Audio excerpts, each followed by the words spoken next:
Alors avant de voir ce que contient cette loi immigration, il a beaucoup été question de la préférence nationale qu'elle induisait.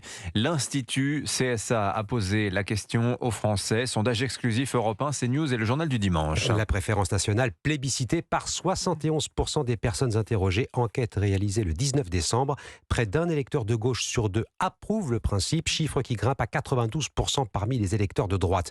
Tous les détails, bien sûr, dans le journal de 7h30. En attendant, on va voir ce que contient cette loi immigration avec vous, Dimitri Vernet. Bonjour. Bonjour à tous. Quels sont les principaux articles de cette nouvelle loi immigration ? Eh bien, la mesure phare, c'est la régularisation des étrangers dans les métiers en tension. Les préfets auront bien le pouvoir discrétionnaire d'accorder ou non les titres de séjour. Les étrangers déjà condamnés ne pourront pas prétendre à ce précieux sésame. Autre disposition votée, l'expulsion de certains étrangers actuellement protégés et facilitée notamment à l'encontre des migrants condamnés pour des délits ou des crimes punis de 3 ans de prison ou plus.